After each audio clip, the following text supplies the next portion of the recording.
66 million years ago, something walked this earth that still makes people stop breathing when they see it. Not a myth, not a movie monster, a real animal. And we know that not from imagination, but from bone. Every rib, every socket, every groove in the skull you're about to see was pulled from rock, cleaned, studied, and cross-checked by scientists for over a century. This is Tyrannosaurus rex, and this is the physical evidence that proves it existed. It starts here, in the ground, not in a lab. Fossils like this are found in sedimentary rock formations, mostly across the western United States and Canada, in a geological layer known as the Hell Creek Formation. This rock dates to the very end of the Cretaceous period, giving paleontologists a hard, testable age for the bones, roughly 66 to 68 million years old, confirmed through radiometric dating of the surrounding volcanic ash layers. Excavation is slow, careful work. Bones are never simply pulled from the ground. They're mapped, photographed in place, and encased in plaster field jackets before being moved. This preserves the exact position of each bone, which tells scientists how the animal died and how it was buried, not just what it looked like. The skull is the single most information-dense fossil a T-Rex leaves behind. An adult skull could reach nearly 1.5 meters, about 5 feet in length. Large openings in the bone, called fenestrae, reduced weight while keeping the skull structurally strong, the same engineering principle used in aircraft frames today. Look at the eye socket. It's oval, angled forward. This forward orientation gave T-Rex binocular vision, meaning overlapping fields of view from both eyes. That's a trait shared with modern predators like eagles and wolves, and it's direct fossil evidence for depth perception, which would have been critical for a hunting or scavenging predator judging distance. The lower jaw is equally telling. It isn't one solid bone, it's built from several fused segments, allowing slight flexibility to absorb the shock of a powerful bite without shattering.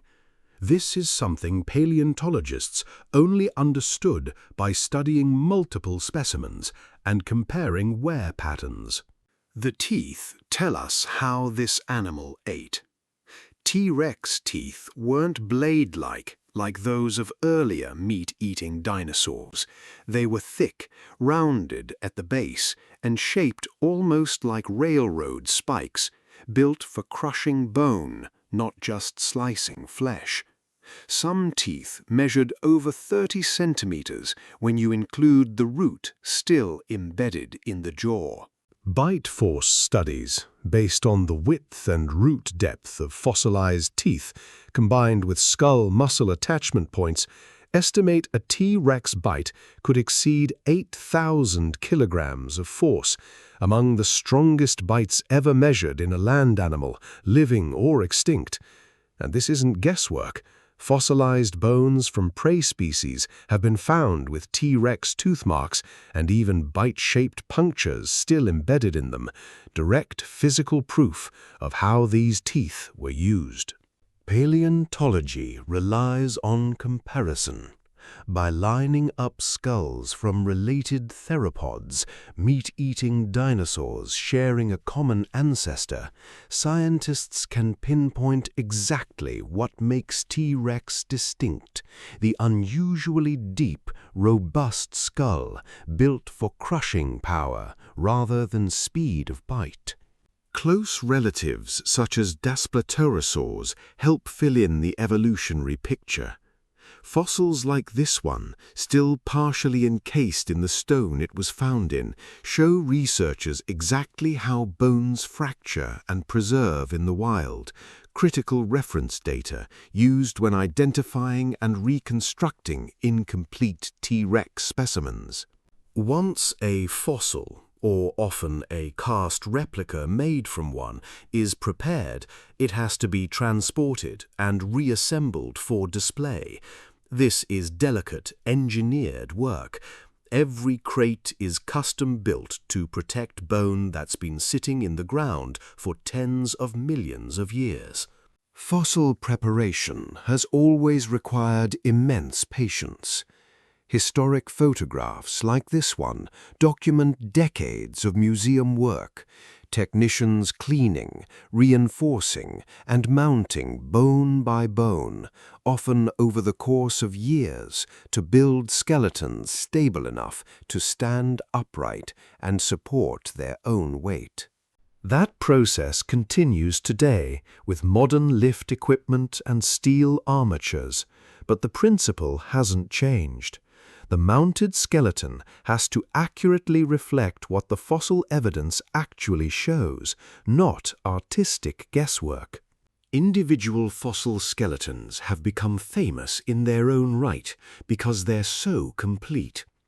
Stan, discovered in South Dakota in 1987, is one of the most studied T-Rex skeletons in the world, with roughly 70% of its bones recovered, an extraordinary completeness rate for an animal this size. Another famous specimen, long displayed at Chicago's Field Museum, remains one of the largest and most complete T-Rex skeletons ever found, at over 90% completeness.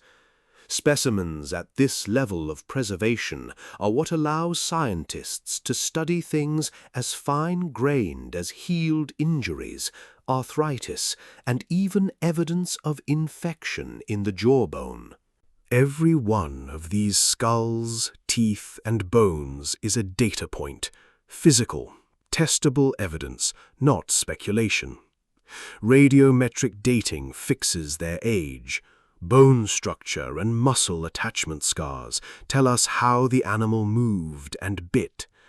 Tooth marks on prey fossils show us what it ate, and side-by-side comparison with related species tells us exactly where Tyrannosaurus rex fits on the family tree of life. This is what makes paleontology a science rather than a story. Everything you've seen tonight was pulled from stone, measured and checked, and it still holds up.